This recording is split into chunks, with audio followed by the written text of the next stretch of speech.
अगर आप बोलेंगे कि आपने एनडीटीवी पे आपने क्यों हंसा, मेरे पीछे पड़ जाएंगे कल कि उन्होंने एनडीटीवी का नाम लिया और वो हंस रहे थे। 24 मार्च को जब तालाबंदी की घोषणा हुई थी तब भारत में कोरोना से संक्रमित मरीजों की संख्या 562 थी और 9 लोगों की मौत हुई थी। 13 अप्रैल की सुबह तक कोरोना के संक्रमित मरीजों की संख्या 9152 हो गई है और मरने वालों की संख्या 308। लेकिन हम अभी भी बहुत ज्यादा सैंपल टेस्ट नहीं कर रहे हैं। कोरोना के संक्रमित मरीजों की संख्या जरूर बहुत कम है 72 दिनों के हिसाब से, लेकिन आलोचना यह है कि भारत बहुत कम सैंपल टेस्ट कर रहा है, इसलिए वास्तविक स्थिति का अंदाजा किसी को नहीं है।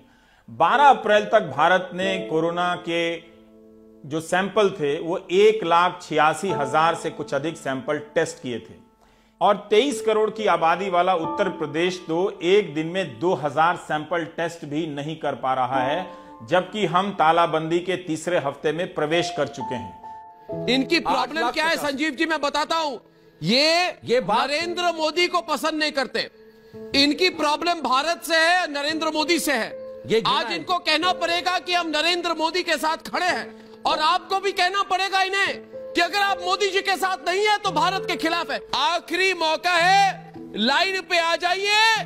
प्रधानमंत्री की खुली तौर से 100% समर्थन कीजिए, मगर अगर कल के बाद कुछ भी बोला लॉकडाउन के खिलाफ तो देश आपको माफ नहीं करेगा। यह सूरत के लसकाना रोड की तस्वीर है। प्रवासी मजदूरों ने भरपेट खाना ना मिलने की शिकायत की, गांव जाना चाहते थे, भूख ने उनका सब्र तोड़ दिया और हिंसक हो उठे। 90 लोग गिरफ्तार हुए, इनमें 8 नाबालिग। इस हिंसा के कारण सूरत में 1200 से 1300 मजदूरों के खिलाफ कई मामले दर्ज हुए हैं। भूख ने सबको अपराधी बना दिया है।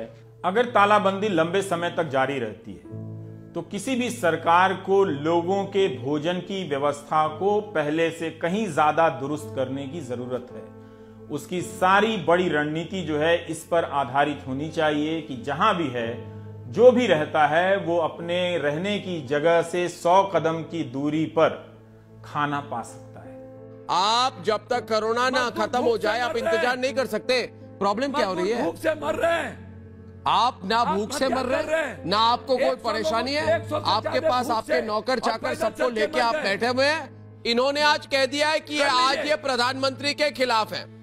इन्होंने आज ये पप्पू जी ने ऐलान कर दिया है कि मैं प्रधानमंत्री नरेंद्र मोदी के खिलाफ हूँ। तो मैं कह दूं आपको पप्पू यादव, अगर आप नरेंद्र मोदी के खिलाफ है तो आप भारत के खिलाफ हैं। अगर आप इस वक्त नरेंद्र मोदी के खिलाफ है तो आप भारत के खिलाफ हैं। आप भारत के खिलाफ हैं।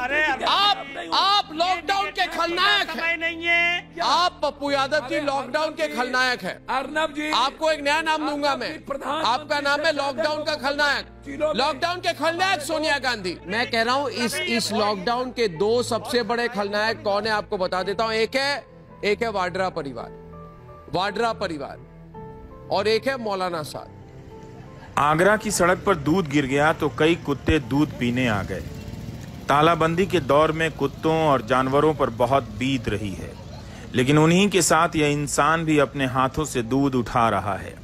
बताने की जरूरत नहीं कि किस लिए, किसके लिए। गैर सरकारी आंकड़ों के मुताबिक दिल्ली में करीब 30 से 35 लाख श्रमिक हैं।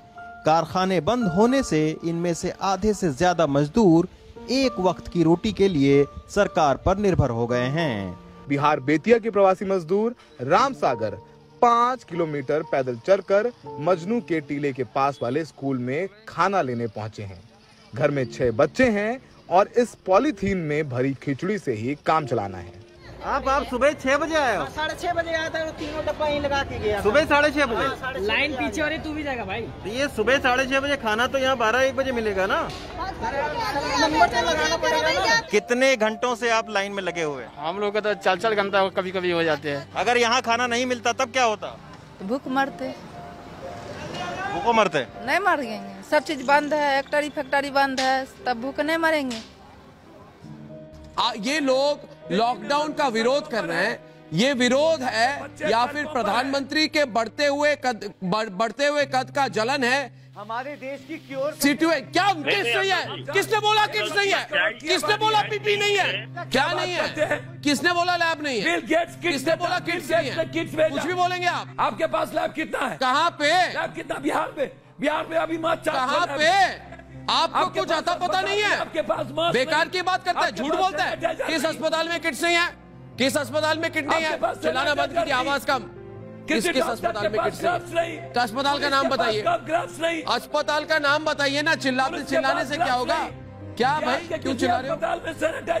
किस का जगह में किट नहीं है? किस जगह में टेस्टिंग किट नहीं है? कहाँ पे किट नहीं है? कहाँ पे पीपी नहीं है? कहाँ पे लैब नहीं है? आपके राज्य में अभी कोरोना से संक्रमित मरीजों की संख्या बहुत कम है। आप इसे सफलता कहेंगे या फिर आपको पता ही नहीं है कि वास्तविकता क्या है, क्योंकि आपके राज्य में टेस्टिंग कम हो रही है?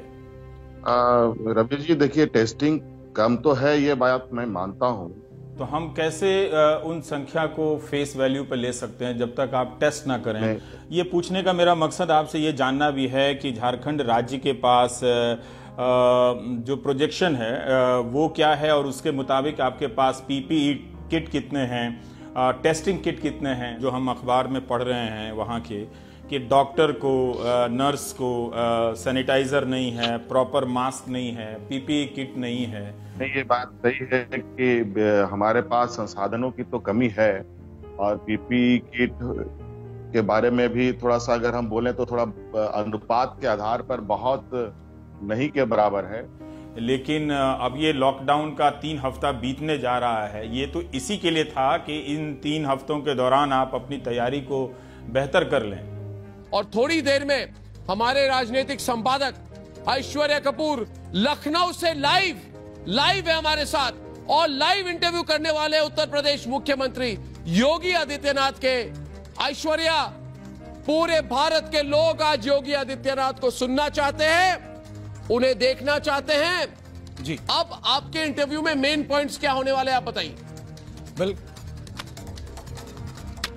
बिल्कुल अर्नब, जैसा कि आपने कहा, योगी का डंडा कैसे सक्सेसफुल रहा है, और क्या ये एक मॉडल फॉर्मूला बन सकता है पूरे देश के लिए, बाकी सभी राज्यों के लिए? इसी पे बात करेंगे योगी आदित्यनाथ हमारे साथ अब से कुछ ही देर में। इस वीडियो के सामने आने के बाद सवाल तो बनता ही है, अगर हम करें तो करें क्या, बोले तो बोले क्या? अगर थोड़ा सा भी भगवान ने दी हो तो जरा उपयोग करो। लेकिन जाने से पहले एक बार फिर याद दिलाना चाहता हूं कि हो सकता है कि आप ढीले पड़ने लगे हों, लेकिन याद रखिए कि 6 फीट की शारीरिक दूरी दूसरे व्यक्ति से जब भी आप बाहर जाएं बनाकर रखें, मास्क लगाएं, हाथ साफ रखें। ये 3 बुनियादी चीजें अब हम सभी को लंबे समय तक के लिए करनी होगी।